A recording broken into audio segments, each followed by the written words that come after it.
Hey, so the Euphoric brothers, huh? I've made a few videos about them, you might have heard. Seriously, this view count is insane. I guess some background is required for those of you who clicked on this video that are lucky enough to have never seen this fucking thing. Which, let me say, props to you, man, that's impressive. Sorry to ruin it for you. The Euphoric brothers are game developers, I use that term with heavy quotations, and are responsible for such games as Kartna Ban 1, 2, 3, 4, not 5, 6, 7, honestly probably 8 depending on when this video comes out, and nothing else. Despite having about 15 game listings on Steam, only one of their series is actually known by more than 4 people. I mean, have you ever heard anyone say, you know what my favorite game is? Fleshwater. I'm not joking, by the way, that's a real game. I mean, some of them have gotten close to success. I know YouTubers like Dawko played Egghead Gumpty, which was made by the Euphoric brothers, but Dawko also played Leany Boog. Is that really a compliment? However, their most popular game, besides Kartna Ban, isn't even a horror game. At least not in the traditional sense. Actually, no, it's probably Egghead Gumpty, but shut up, let me do my thing. The one I was actually referring to was Introvert, a teenage simulator. Much as the theme with the Euphoric brothers, it's less so popular and more so infamous. This is mainly for its subject matter, which is a school shooting. Yeah man, I trust the people who made Nab Nab to handle this well. And as easy as it would be for me to just say, this game sucks and is insensitive like every other YouTuber has, and trust me, it would be very easy, I decided this game needed a much deeper dive into it, to truly understand why it sucks and is insensitive. So that's what I'm here to do, in excruciating detail. And trust me, the deeper you dive into this game, the shallower it gets. Join me on this journey of interactive insensitivity.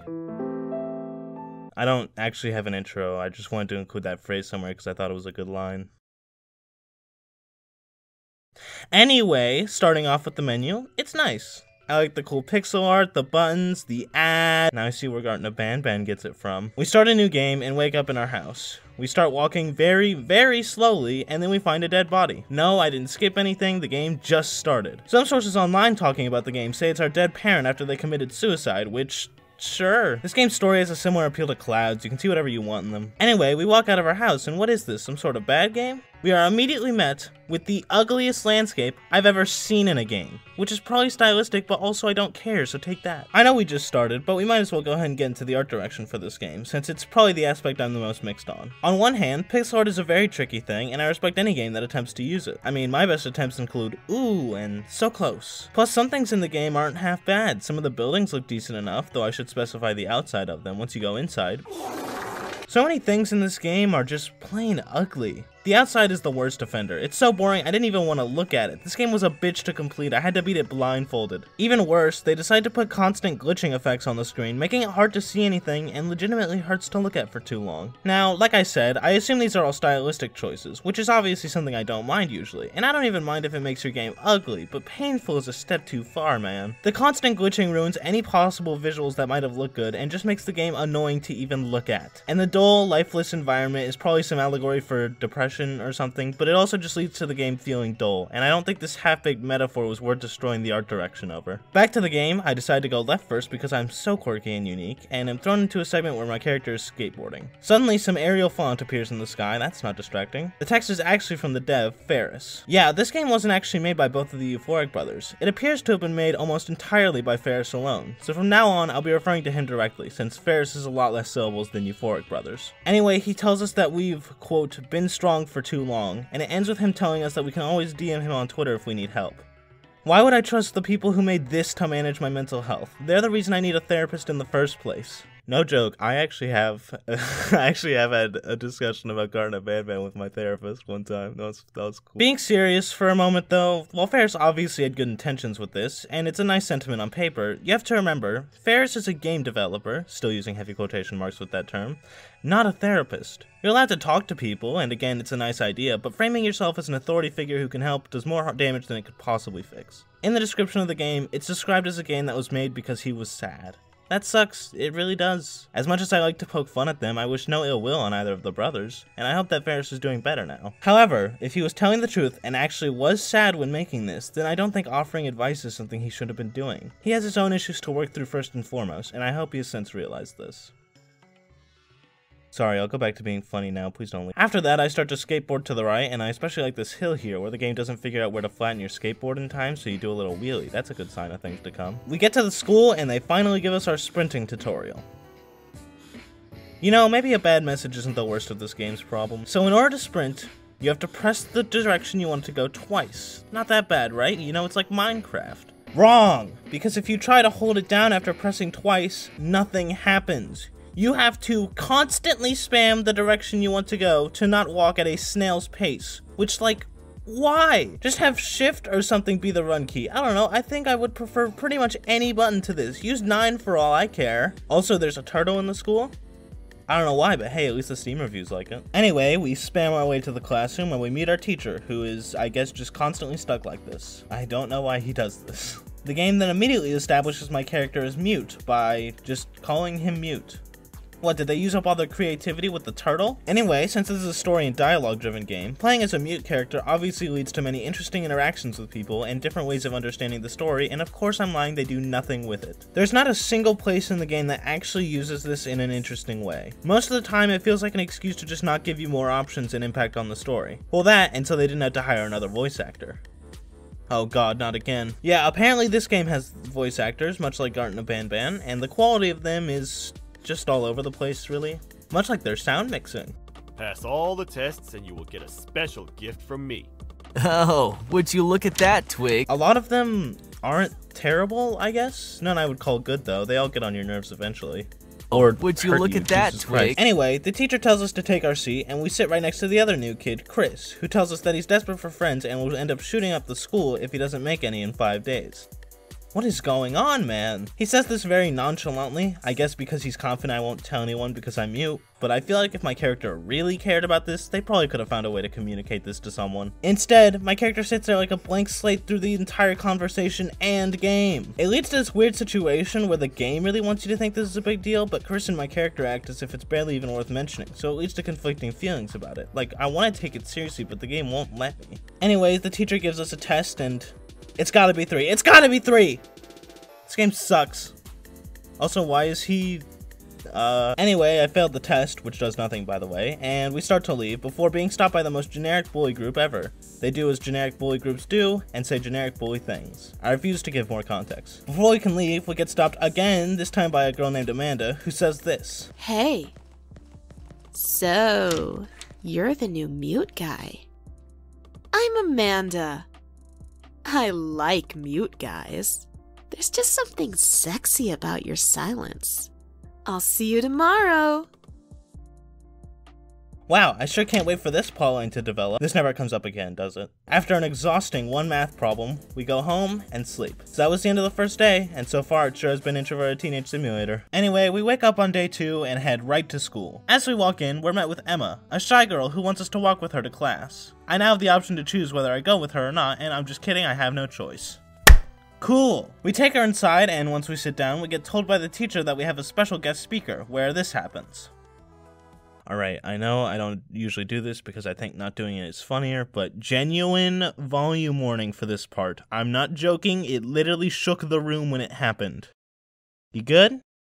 Alright, here's the clip. My passages. My passages. My passages. My passages. My passages. My passages. My passages. My passages. My passages. My passages. My passages. My passages. My passages. My passages. My passages. My passages.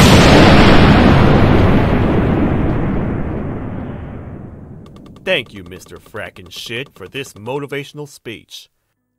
Now let's set aside the fact that making jokes in your edgy teenager school shooting game is incredibly disrespectful, and instead focus on the fact that that was, and you can quote me on this, not funny. This game was made in 2021, how does Kartna Ban tell funnier jokes than this? Okay, now take that fact you put aside and let's talk about that, because Jesus. You can't have it both ways. You can't try to have a deep message and then turn around and put really terrible jokes in. How does a person make this and not realize just how insensitive this is? In fact, it's so weird to do jokes in this setting that I struggle even writing funny bits in this script, and I'm hilarious and awesome, so if I'm struggling to write jokes, how did Ferris do it? What does he have that I don't? After that, Chris starts talking to us, where he reveals that he has a crush on Emma, and just like everything else in this game, it never comes up again. I don't think he and Emma ever even interact in this game. Anyways, we get our test, and are you kidding me? What kind of person does this game take me for? Well, we apparently agreed to hang out with Chris, so we start to head out to the lake. Oh my god, shut up, what do you want? I just want to give you a warning, kiddo. I saw you talking to Emma and walking in with her. You better stay away from the creep. Trust me.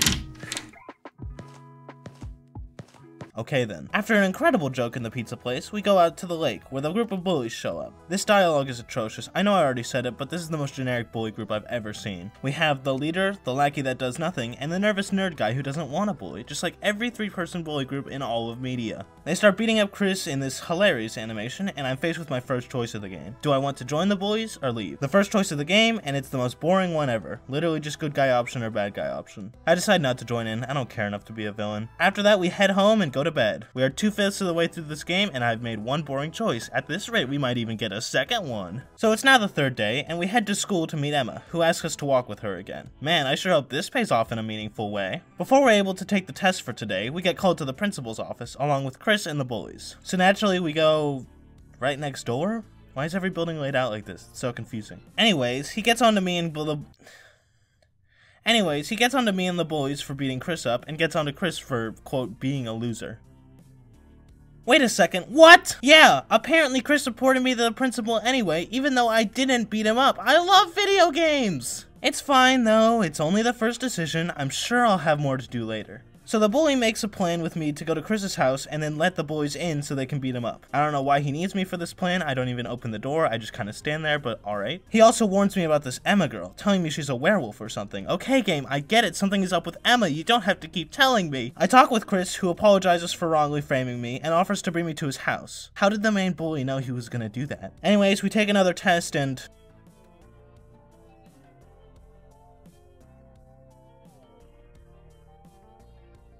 sand. How? Well, whatever, we get out of school, and now we have our second choice. Do we do the bully's plan, or just ignore it and go to bed? This decision's even worse! Now I can't even choose to be good. If I go to Chris's house, he'll think I'm with the bullies, but if I don't, he'll probably think I don't forgive him. Either way, I hurt his feelings. That's it, I'm mad. I'm letting the bullies in.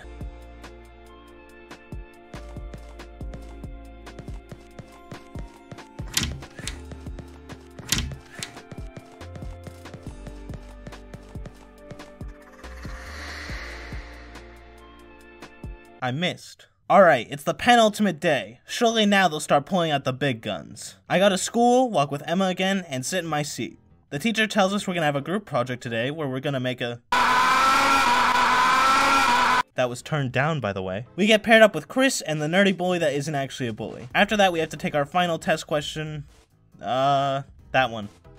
Worth a shot. I guess I'll go in and mention it since it doesn't matter at all, but apparently if you get all the test questions correct, you get to do something where you go to the principal's house and shoot him in this very quirky and hilarious meetup. That's it. It doesn't lead into anything, it's just a thing that exists, much like the rest of the game. On our way out of the school, Emma tells us to stop by her house. Now this might be crazy, guys, but I think I shouldn't trust her, so I ignore her and go right to the house where we're doing our project. The nerdy guy immediately leaves and tells us not to go down his elevator that he has for some reason. Naturally, I immediately go in and...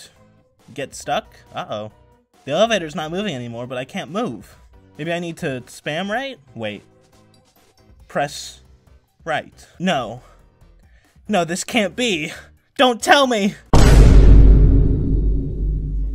You have got to be kidding me. Literally the entire game I've been playing with the arrow keys with no issues, and somehow they managed to mess that up. For those of you who don't understand what just happened, for some reason this is the only room in the entire game that you have to play with WASD. Your arrow keys don't work. Now I'm no expert on coding, but shouldn't this like never happen? Genuinely, if anyone has any clue how this can exclusively happen in one room on accident, please comment and tell me. The only guess I possibly have is that the game was originally only used with WASD, but when they changed it, they decided to go back and code each individual room for functionality, and then they just forgot this room. I mean, this is by far the least important one. It's just a transitional room, but also this is just embarrassing. This is almost as much incompetence as their modeling skills. Hey, sorry if this part sounds different. I'm recording this on a different day. I recorded the whole thing in one day, but I guess my mic got plugged in weird, so the rest of the audio sounded like this. Anyways, going back into the... So yeah, as much as I would love to get the same setup where I lie on the floor with a blanket over me, I just got surgery on my legs, and I'm scared if I got on the floor that I wouldn't be able to get back up. So this'll have to do. Alright, back to the video. Anyways, going back to the elevator, walking out we meet a giant monster. That is also never explained or brought up. Can this game do anything? I walk to the end and ooh, look, a fedora. Let me explain. Alright, I'm sorry to admit this now, but I've lied to you all. This gameplay you're seeing right now isn't actually my first playthrough. Or my second. Or my third. It's a mix of my 4th, 5th, and 6th. In order to get as much content as possible, you have to play the game 3 separate times. I think it's possible in 2, but that's a level of optimization I'm not going to bother spending on this game. Point is, this script is matched up to what I did during my first playthrough, and while I tried to get my footage to match up, for this case specifically, I couldn't, at least if I wanted to actually 100% this game. If you're wondering why... Oh god, here we go. Okay, so in my first playthrough, I collected 4 out of the 5 available fedoras. One in this room with the monster, one in a bathroom in a restaurant, one in that exact same restaurant, and one in a minigame I'll explain in a minute. For those wondering, the one I missed was in Chris's house if you decide to help the boys, which I missed because I didn't take that route. That's alright, I can just make sure to get them all in my next playthrough, right? That's what I thought too. I started another save and went to where the first one was. Nothing. I went to the second one. Nothing. I went to the third one. That one actually worked, I'll talk about that in a second. But then I went to the fourth one. Again, nothing. The fifth one that I never collected was still there, but none of the others. Yet my counter was only at 2 now. That's when I realized what the game did. Here's what I imagine went wrong here. Play the music. I think if you were to restart while not having all 5, it was supposed to keep your progress on fedoras you found, and then you could replay the game to get the ones you missed, auto-collecting the ones you've already gotten. Here's where they messed up though. Your hat counter. For whatever reason, when you start a new game, the counter that keeps track of how many you've collected resets. So because they auto-collect all the hats you collected in a past save file while also resetting your counter, this means that if you don't get them all in one go, you softlock your entire computer from ever getting it. Unless you want to do some file shenanigans, but again, this is Introvert, a teenage simulator. I'm not putting in that amount of work for it. Alright, now stop playing the music because I'm mad. How incompetent do you have to be at coding to mess up a collectible system? Just keep all my hats there or don't reset my counter, it's that easy. I hope nothing bad happens to you and you learn from your past mistakes, creating a game that can finally earn the popularity you've been given, Mr. Euphoric. And the best part, if you manage to get all 5 fedoras without softlocking yourself, your prize is just a color swap that doesn't even look good. Speaking of softlocks, I suppose we should talk about that one fedora I kept saying was tied to a minigame. In the overworld, there's a hotel you can enter. When you enter, you see a figure called Doorman. Yeah, I don't get it either. It tells you to keep up with him and enter whichever door he does, otherwise you will be doomed to wander the halls for all of eternity. And they do mean that literally. If you enter the wrong door here, you literally get softlocked, which is a pretty strange choice. I mean, it's a pretty easy minigame, I never lost at it, but that's a harsh punishment. Oh no! I can no longer play my favorite game! You may remember me mentioning that this fedora always spawns, even on repeat playthroughs. If I had to guess as to why, I assume it's because this is the only fedora with a scripted spawn. It's not just lying on the ground like the other 4, you have to do something to spawn it. So I assume the code triggering it to spawn overrides the code saying I already have it. They managed to glitch a glitch and make it normal again. Impressive. Almost makes me wonder if you could get 6 or more fedoras if they didn't mess it up. Alright, long fedora tangent over, back to the elevator, that I can't move on with my arrow keys, I'm losing my mind. I can go to a different floor in the house, but this one's just a bathroom that immediately kicks me out, so not much to talk about there. Also no, I tried, you can't do anything else except leave the house, so no story relevance here. I eventually just leave and go to bed for the final day. I'm having a great time. Yup, it's the final day, and not much has happened so far, but don't worry, I'm sure I just chose one of the more boring endings. So we wake up on the final day, go to school, and then Chris pulls out a gun, shoots everyone, and then the game ends. You know, I'm not sure what I was expecting, but it was more than that. A newspaper goes by, and credits roll. Alright, the game itself said I have the power to change my fate, so I'm gonna go and start a new game, this time being a bully. Alright, back up to the first decision, let's beat him up. I take it back, this game is awesome. Anyways, let's go to the next day to see what's changed. We go to school and find out we've been reported to the principal. Okay, so far it's the same, but let's see what happens next. Chris is crying and won't talk to us now. Surely that means we can't do our original plan. Something new must happen now. Never mind, we're just gonna go fake apologize. So it's functionally identical. Also, just a really cool fun fact about this choice in particular, I'm pretty sure this video is the only source online that even shows this animation, because while looking online, every single person chooses to leave him alone, and no one is stupid enough like me to replay this game. Actually, combining both my footage and my first few playthroughs, I bet I have more playtime in this game than anyone else in the world. I at least played it more than your developers. Fix the elevator! So yeah, first choice changes nothing, that's not great, but let's try our next choice. Let's beat Chris up again. We go to his house, and after another stellar animation, we just kind of leave him there. The next day, he doesn't say a word to us. Which doesn't matter because even if you don't beat him up, he never talks to you again past this point.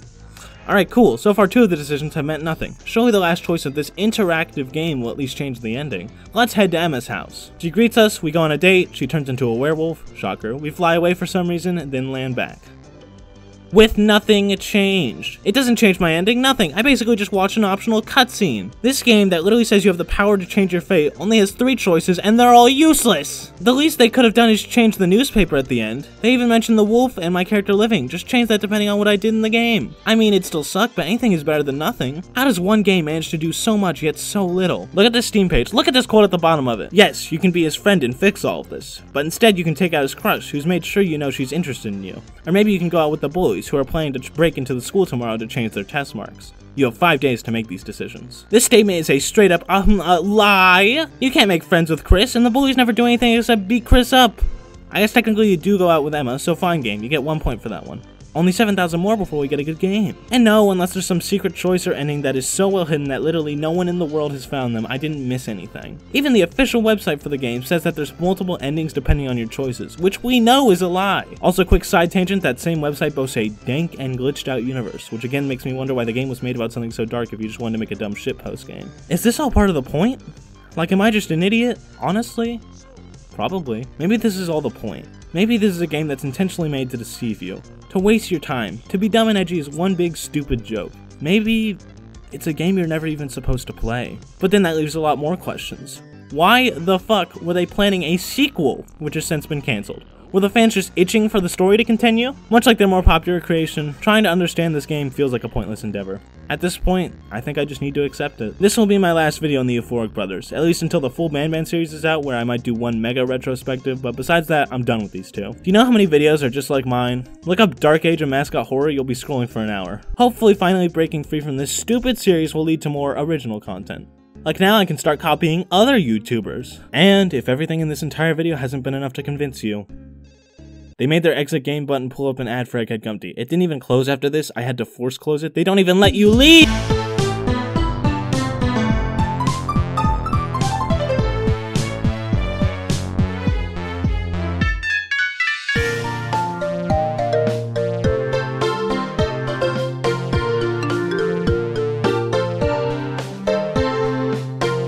Fun fact, this script was started all the way back on January 16th of last year.